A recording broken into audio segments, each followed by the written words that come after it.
Welcome to your Joyful Riches podcast, where you gain precious tips and tools on creating your joyful, thriving life in a beautiful, full spectrum manner.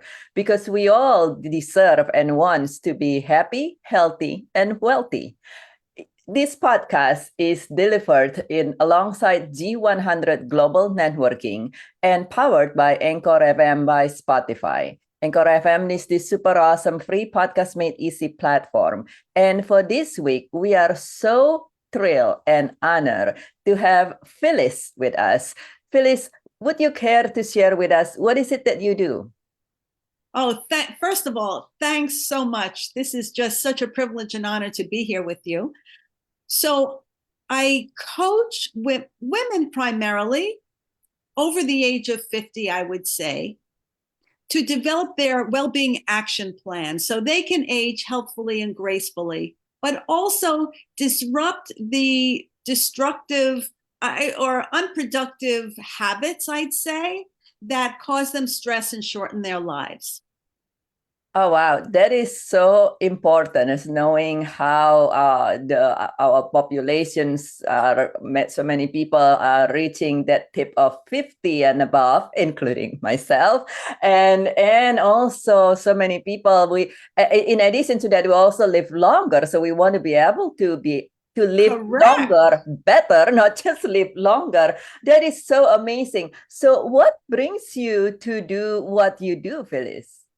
Well, thank you so much because there's so much behind that. And when you say about living better, so I'm just going to talk about my journey a little bit, if Surely, that's surely. okay.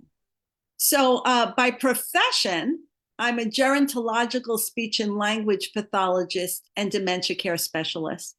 And I've worked over 40,000 hours in long term care environments. So I certainly have seen the side of it that isn't so healthy.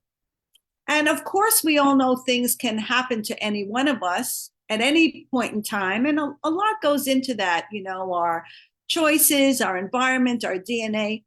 But the choices you make certainly could help you on that journey, right? And so, because I've seen so much on the other side of it, and I say, I wish I had a penny or a nickel for every person that said to me they wish they made different choices. So, my particular personal story in that realization starts really from when I was 17. So, one day I'm sitting, it's a warm spring evening, the Monday before Father's Day. And I'm sitting next to my father reading a book. And 1 minute he's there. The next minute, I thought he fell asleep, but he actually expired. And he was a diabetic, but he didn't always follow what the doctor told him to do. He didn't even always follow what my mother was telling him were the better choices. So that realization kind of kept playing, that tape kept playing in my head. And I realized it's about personal responsibility and personal choices. Yes, things would happen. I'm also have a propensity for diabetes because my father was diabetic. But the choices I make now may help prevent that or forestall that. So if we are going to live longer, well, we certainly want to live as healthfully as we possibly can. That is, first of all, my heart goes out to you. Even though that was many years ago, but that experience, like you said, it is impactful, and thankfully for you, you take it in such a way that it is. Yes, it's a sadness, but also you take it to motivate you to help others and to help yourself and to help others even more now. So I love how you turn that something that could be so traumatic, I can only imagine, to something that is so helpful for many people. So do you have a couple tips, let's say a tip or two or three, on how is it that we can create a better golden years, so to say? How do we women and men can make the right choices, as you say? Well, there are so many things that go into that, right? And there's a lot of research about that. So I'm just going to touch on that briefly. So, people have talked about wellness models, physical, spiritual, intellectual, social, emotional, there are many parameters, right? And the most recent research really boils down to kind of three, well, they call it the three A's, autonomy, achievement, and affiliation. But so what choices can you make within each one of those, right? So autonomy, we all have a need to be independent and make independent choices. And so therefore, we want to be in circumstances where we can do that, right?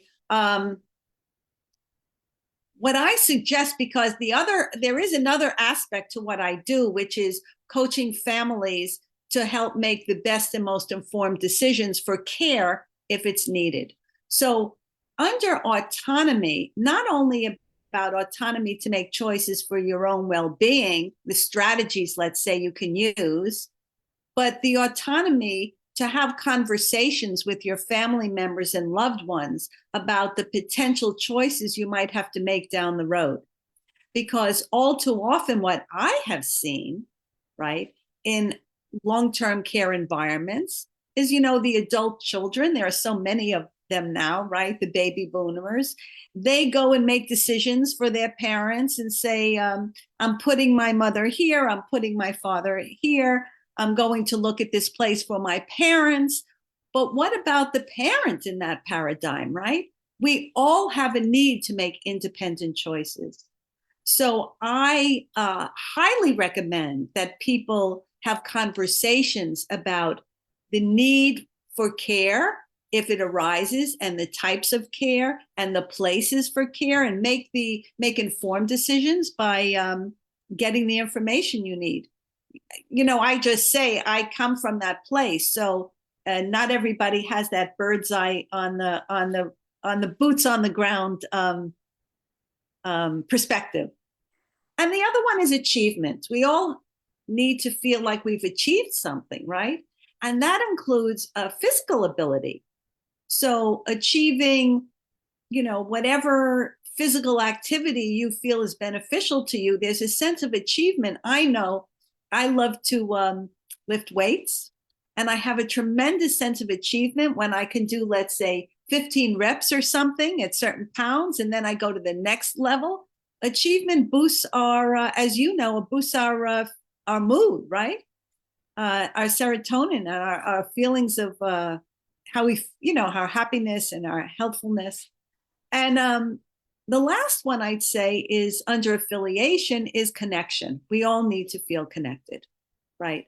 And so not only connected with ourselves, but connected with, and not only friends and family, but with our people in our community. So what I say, acts of kindness are one of the greatest ways to initiate connection, even when you don't even think of it as connection, but it has tremendous positive effects for not only the person for whom you're bestowing the act of kindness, but also for yourself. It creates even a smile, a simple smile, right? Create some kind of connection and feel good mood, right? Wouldn't you say? Yeah, absolutely. I would completely agree with that. There are many studies, like you said, there are a lot of studies. There are many studies showing that humans are social animal. Right.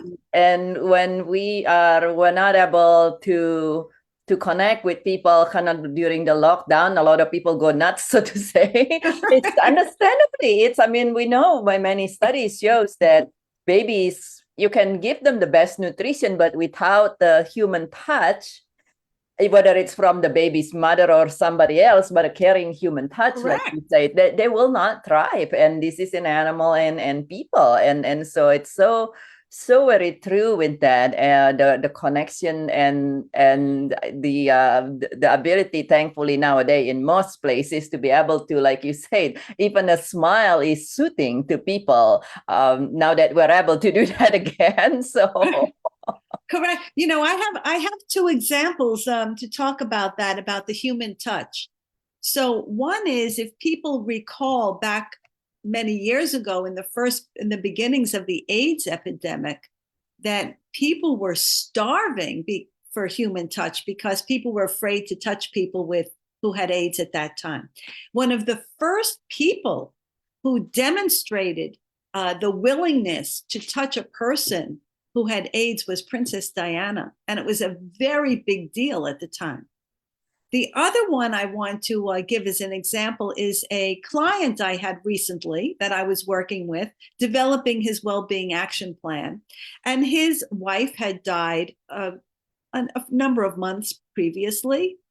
And he recognized, and most people don't recognize this, he recognized that he missed that human touch connection, not sexual necessarily, but just that human touch connection. And so what he did, I thought it was fantastic. He made sure he scheduled himself for massages once a month so that he could just have that physical human touch connection. We all need that. Our bodies respond to it. So that's so, so important. People who are, let's say, alone in their homes, even though you and I are connecting by Zoom, it's still not the same as a physical touch. I have a tip for people. This may sound funny, but you can hug yourself. And it really boosts your mood. You could just wrap your arms around yourself and hug yourself tightly. You'll feel a difference. Or even just stroke your forearms, downwards from your shoulders several times. You will feel the difference in how you feel, because that touch releases, hormones that make us feel better, chemicals that make us feel better. yeah, absolutely. I agree with that with you. I work with people who are grieving, as you already know, Phyllis, and many people actually live on their own, or they might live with somebody, but for some reason they're like, yeah, but I kind of don't want to be. And when people grieving, people change, grief change people. So sometimes they used to feel comfortable being hugged by other people, and they're like, I don't feel comfortable being hugged. But at the end of the day, almost everybody are comfortable doing, like you say, the self hug. And you just, because it's many people don't know this, and I'm sure you know this, our skin has a sensory receptor for tactile. Correct. And so I say, take your, if you are able to, if you're not, that's fine, but take your jacket off so you touch your skin actually, and then hug yourself, like you said, rub yourself. And for those, some of us not comfortable hugging ourselves, I discover even when you pat yourself on the shoulder, kind of like when somebody said, good job, kind of pat its shoulder. It's like, good job, squeeze a little bit. In the funniest way, during the pandemic, early on, when everybody was like, has to be 6 feet away from anybody, I think my cat, believe it or not, of all things, my cat probably like sensed something with me. And he used to just jump on one side or the other, or when I pick him up, he'd hold one day. One day he just he jump up, and he has like both paws here. So he hold on like me, like a kid. His name happened to be Kid, but he hold on for me like a kid, and he's kind of like holding like that, almost like holding, tapping my shoulder. I'm like, something about this. So that's really very cool. That's really very, very cool. And the other thing I was going to say to people, if they don't feel comfortable doing that, or it sounds kind of funny, there are weighted blankets. They use them for different things. They use them for people who have dementia or other situations. But really, even getting a weighted blanket, you'll feel that deep input, right? If you don't feel comfortable with that hugging, you'll feel that weight upon your body, which will still give you something.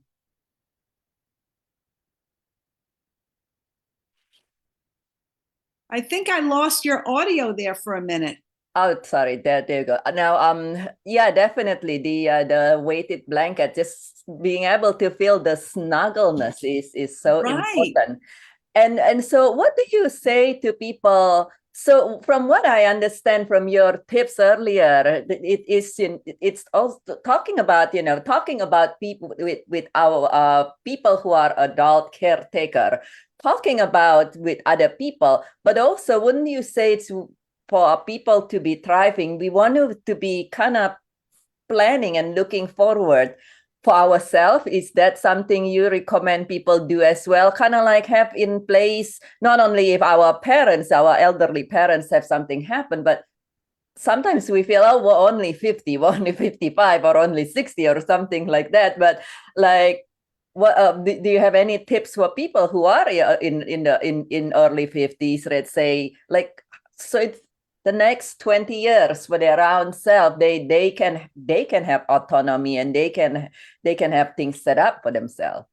Correct. So, of course, there's a financial piece to that, right? Setting yourself up for making sure that your financial needs are met, and within that is also there are plenty of advisors, I'll say, who look towards the number of years that you have and the number of years where you are now and where you might be going, and to make sure that you're situated to be able to do that, whether it's a wealth manager or a financial advisor or long-term care insurance. But I'm affiliated with many people in that space. But what I tell them really is, I think that's wonderful that people are doing that planning, but they really need to look at the underlying possibilities of, if something happens to them, what kind of care do they think they would need, especially if they have any underlying conditions? Because I can tell you from my experience that, unfortunately, if you have certain underlying conditions, the likelihood is at some point something's going to happen. And I'll just tell you how that progresses. You'll wind up in a hospital, and in the hospital, you likely will need some rehabilitation. And they'll tell you, well, you're going to this place, or here are some choices for you. But the reality is, they're business people too. And I'm not saying they're bad people, but, their choices might be more aligned with some business affiliations than what's best for you. So I know this is a tough conversation for people, but I would suggest to them that they look into what the possibilities are for care as they continue to age. Suppose they break a hip, suppose they break a shoulder. Are they going to be able, is their home situated for that kind of care? And it sounds like a silly thing from like when you're 50s and 60s, but I've seen way too much. It's definitely not a silly thing. I live in the in a slightly different realm, but it's definitely get me thinking now that I'm looking on buying my next home. I live on a second floor condominium, and there is no elevator. You got to take the stairs on the outside to get into this place. It's not a 2-story, it's a second floor. And I, for some strangest random reason, I don't even know why, I tripped on the stairs. Oh my, And see? this past week, and thankfully, all it did is it sprained it sprained the ankle of one leg, and kind of whacked the knee on the other leg. So it's kind of like both legs in a way. And it's the sprain pretty badly. And I was like, good thing I only sprain things, and I could hang on to things and still get up and down carefully. But different time could be different scenario. Absolutely correct. And so therefore, it's great that you have those reflexes. You were able to catch yourself to a certain degree. That's why core strength is so important. I really emphasize that, doing things to strengthen people's core, to walk with intention and mindfulness, which is not an easy thing. It sounds simple, but it's not easy. It takes practice. And that's all part of my well-being action plan that I give people strategies. I say going, and also, so many people are stressed, overwhelmed, and stretched that they're not thinking about those things. You're doing things thinking about what you have to do, the situations, your challenges. I mean, I'm human, I have that as well. But I say, go from stressed, overwhelmed, and stretched to strategies of success for your well-being, right? So that includes just what I was saying, making sure you're intentional, making intentional choices about, your eating habits, how you're walking, your exercise regime, your mindful state. Is your mind full, or are you mindful, right? Are you doing things I love that. mindlessly or mindfully? Yeah, I love that. Is your mind full or are you mindful? And sounds like so in other words, for our audience here who are listening, it's not like some huge giant complicated things, but Right. it is a simple thing in your daily life. If you are listening to Phyllis here, a simple thing in your daily life that allow you to be able to thrive in the next 20, 30, 40 years or 5 years that you are around. And also sounds like your one of your thing is achievement. That's also easy to achieve and allow us to feel good, because sometimes when we hear the word achievement, we're thinking about, oh, you got to achieve to become, I don't know, a CEO of a multi-million Correct. dollar company or something like that. But you're talking about simple daily achievement. Right. Absolutely. Absolutely. And I'm just so glad that you said that, because people do think that, I have to aspire, or legacy, I have to aspire to something phenomenal that will change the world. I just spoke with somebody yesterday, actually, who did achieve a lot professionally. And just going along this line of thinking, he wanted to do something impactful to change the world. And he was looking at different philanthropic endeavors. And then he found out that that's quite something difficult to undertake, really. And just by chance, he was in a coffee shop sitting next to a person who clearly had some intellectual challenges, and he decided to help him. And over time, they became friends. And he had this aha moment that impact doesn't have to be this with this big W for the world. He made such an important impact in this one person's life, and he felt so great about that. So it just goes to what you say about, we think of achievement in these large terms. And here was this person who did achieve a lot in large terms, but the most satisfaction he's gotten is helping this one person. And we all can do that, right? Yeah, absolutely. And that's also the talking about the affiliations and the connections. Sometimes when you accomplish all these things, it's kind of like when I was being a doctor, it was, yeah, you help like it's that many people a day going go go go go go go, and it definitely make a huge difference. But sometimes there is a different level when, like you say, yes, he's accomplished all this professionally, and then there is this helping others, kindness, and affiliation with a deeper connections, because I think that's the deeper connections is there when he helped this other person versus creating something for the world all the time. So that is so wonderful. How do people connect with you if they want to learn more about this? Well, sure. Thank you for asking that. So people can email me. My email is my name, Phyllis, Phyllis, and then it's Phyllis again, my last name, Ayman, and associates with an S.com. And my website is also phyllisaymonassociates.com. And, can I add one other thing, actually? Because Absolutely. we Yeah. talked about people living longer and living healthfully. Mhm. And another very important aspect to me, because I've worked so long in long-term care, is the respect we give to older people. Mm.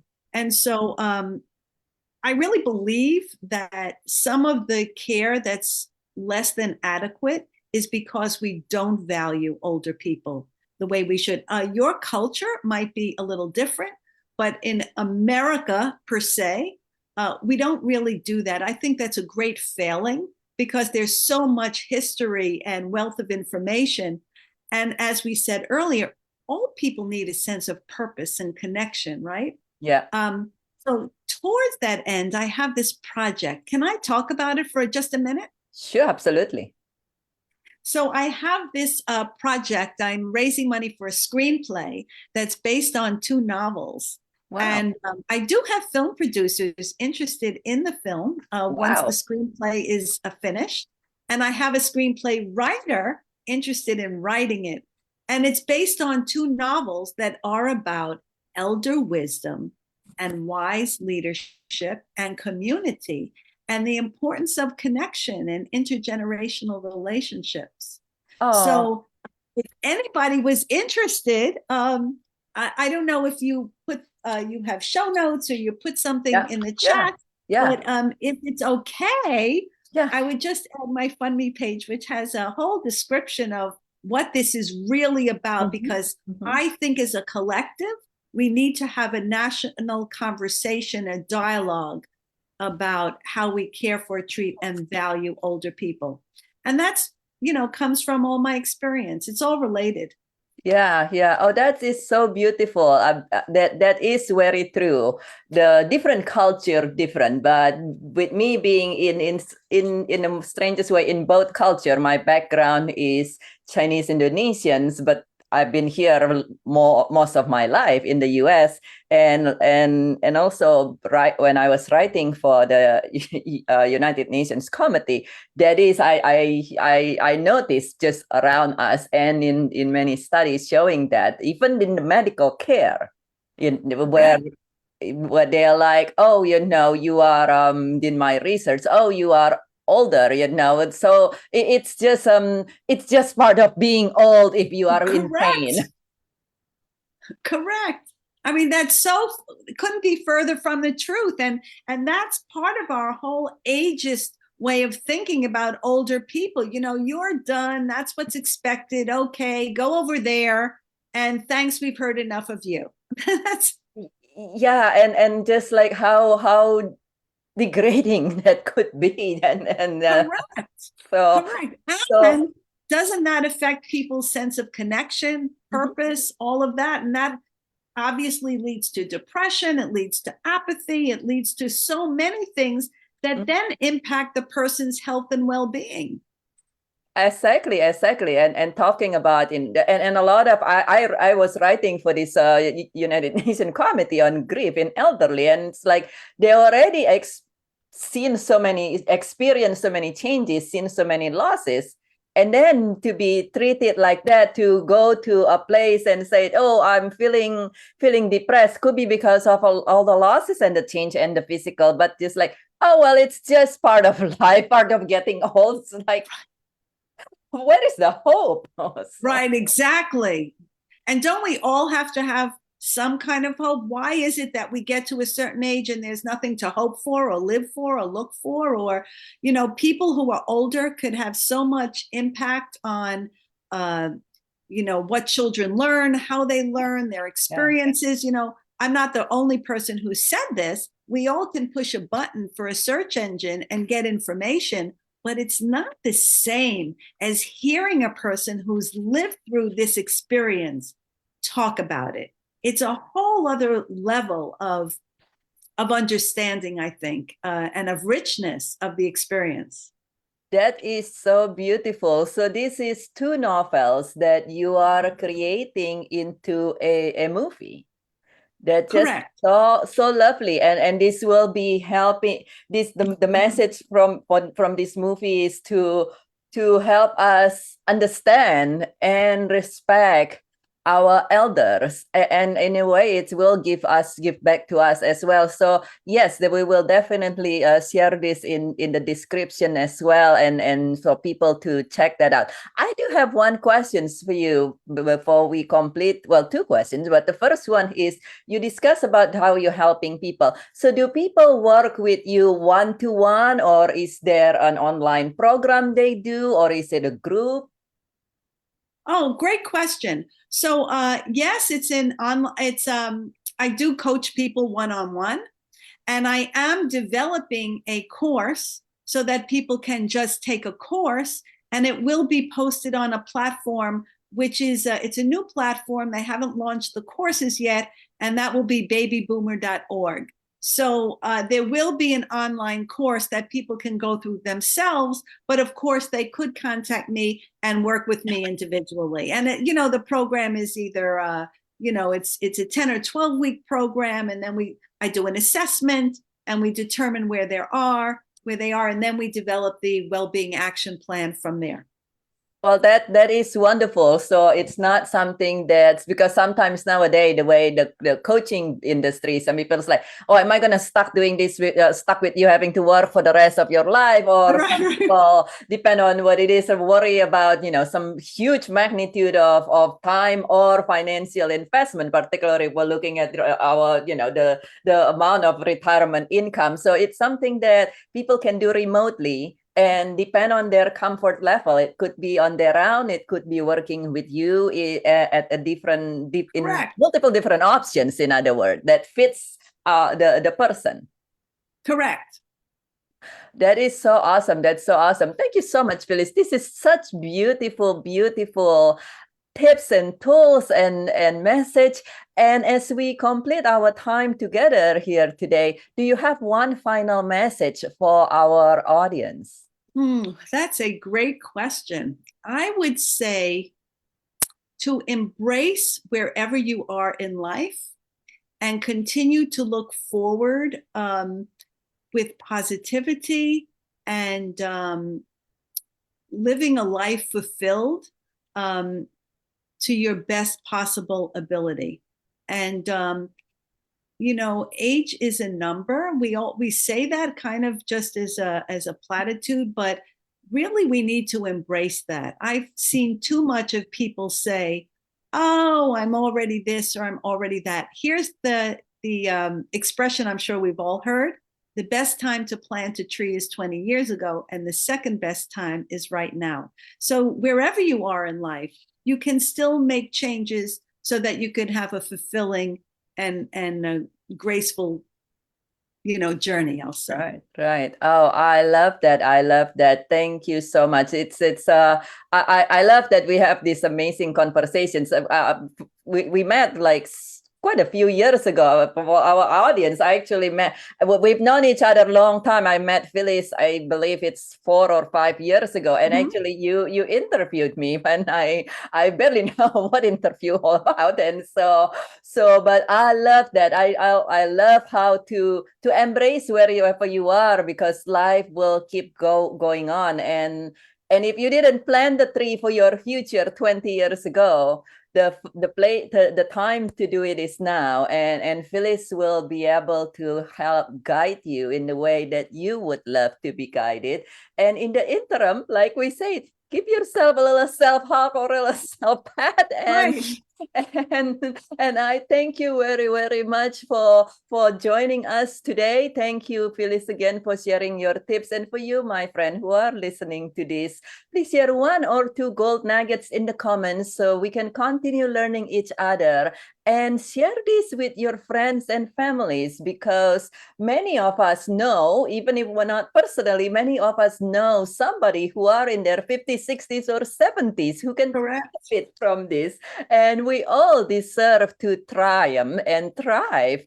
And so thank you for joining us. This is Dr. Birgitte Tan, your grief transformation specialist for individual and businesses, founder of the International Childhood Cancer Charity, and United States country chair of G100 Global Networking's All Ladies League. Make it a thriving day, my friend, and we look forward to see you again very, very soon.